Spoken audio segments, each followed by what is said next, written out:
नमस्कार सगळ्यांना, मी शिल्पा जाधव. माझ्या YouTube channel Shilpa Jadhav food रेसिपीजमध्ये आपलं स्वागत आहे. आज मी माझ्या पद्धतीने भेंडीची भाजी कशी करायची ती दाखवणार आहे. तर चला मग बघूया.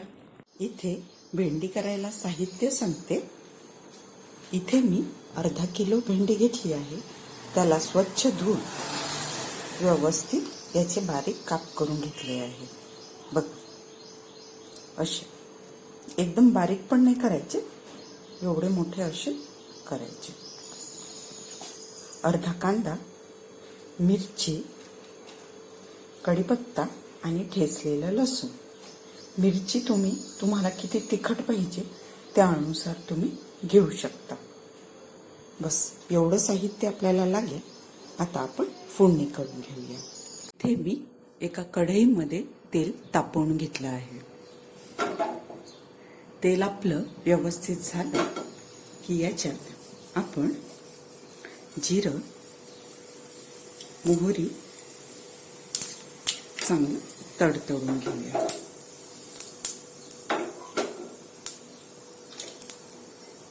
जिरे मोहरी व्यवस्थित झाले की यात आपण ठेचलेलं आपलं लसूण टाकूया. हे लसूण एकदम बारीक नाही करायचं, असं आदळदादळ ठेचायचं. त्याच्याने काय होतं, याचा स्वाद आपण जेव्हा तेलात परततो ना तेव्हा खूप छान येतो. याला एकदम क्रिस्पी असं छान परतून घ्यायचं. लसणाचं जेव्हा गोल्डन ब्राऊन होतात ना तेव्हा खूप छान टेस्ट येतं. आता याच्यात आपण आपल्या हिरव्या मिरच्या टाकून घेऊया.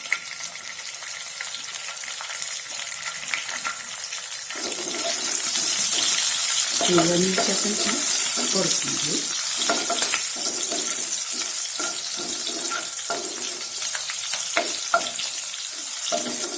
हिरव्या मिरच्या वापरताना कधी एक लक्षात ठेवा की समजा आपण उन्हाळ्यात कोणती भाजी करत आहे हिरव्या मिरच्यांची, तर हिरव्या मिरच्या थोड्या प्रमाणातच वापरायच्या.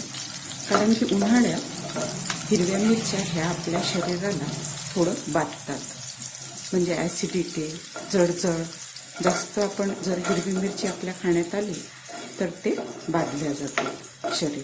पण तीच हिरवी मिरची आपण हिवाळ्यात खाल्ली की तेवढं आपल्याला त्रास होत नाही.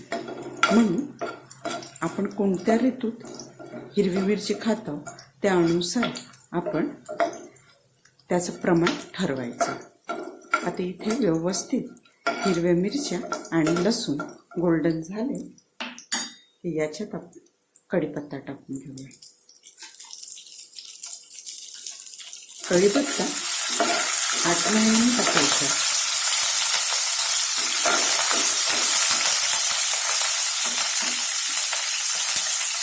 त्याच्यानंतर आपला उभा केलेला कांदा टाकून घ्या.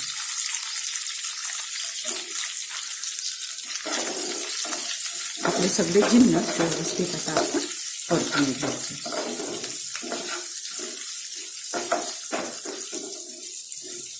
आता याला आपण चांगलं ब्राऊन होतपर्यंत परतून घेऊया. याच्यात थोडी आपण हळद टाकून घेऊया आणि थोडे हिंग. हिंगाने खूप छान स्वाद येतो. याला छान परतून घेऊया.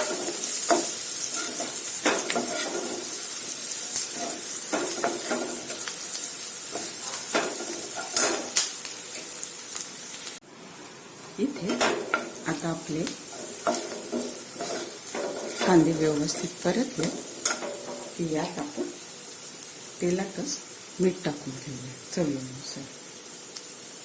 मीठ जपून वापरा, कारण की भेंडी शिजून कमी होत असते, म्हणून त्या अनुसार मीठ वापरायचं. एकदम कमी साहित्यात आपली ही भाजी होते. आपण भेंडी रात्रीच स्वच्छ धुवून त्याला वाळू आणि त्याचे काप करून फ्रीजमध्ये ठेवले की सकाळी पटकन होणारी भाजी आहे ही डब्यावरती. आणि एकदम कमी साहित्यात आणि सिंपल वेनी भाजी करायची. की खूप मसाले नाही, की खूप त्याच्यामध्ये हे नाही ते नाही, असं जास्त खूप तामझाम नाही टाकायचं. कारण की भाजीचा आपला एक स्वाद असतो, गुणधर्म असतो, ते आपल्याला टिकवता आलं पाहिजे. आता हे व्यवस्थित परतले की आपण आपली भेंडी टाकून घेऊया.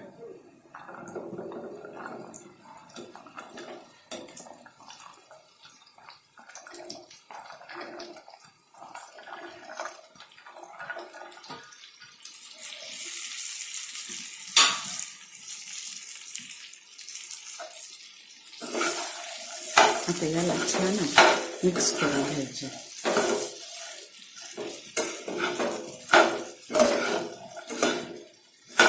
कोणताही गरम मसाला नाही, काहीच नाही, धनेपूड नाही, काहीच नाही. एकदम सिंपल ठेवा ही भाजी, एकदम छान वाटते. ही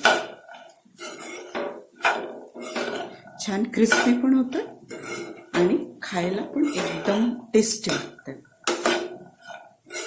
आता पूर्ण मसाल्यामध्ये आपली भेंडी एकजीव करून घ्यायची.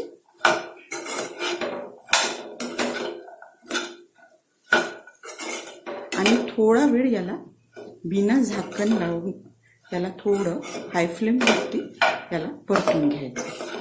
थोडा वेळ बरं. इथे बघा आपली भाजी मस्त बघा व्यवस्थितपणे शिजली आहे. एकदम मोकळी आणि छान क्रिस्पी होत आहे.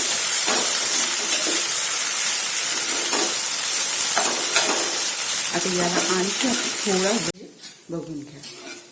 किती मस्त आपली भेंडी शिजली आहे आणि एकदम अशी मोकळी झाली आहे. एकमेकांना चिटकली नाही की काहीच नाही. एकदम आपली भेंडी मस्त बनली आहे.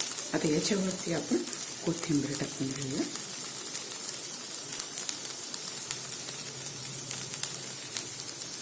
मुलांच्या डब्याला करणारी ही पटकन होणारी भाजी आहे आणि टेस्टी पण आहे. याला छान आपण मिक्स करून घेऊया.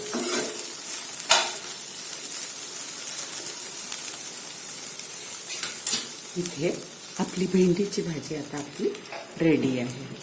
तुम्ही माझ्या पद्धतीने नक्की भेंडीची भाजी करून बघा. रेसिपी आवडल्यास लाईक, शेअर, कमेंट आणि सबस्क्राईब करा. आणखी तुम्हाला कोणती रेसिपी बघायला आवडेल मला कमेंट करून नक्की सांगा. स्वस्त रहा आणि मस्त खा. थँक्यू.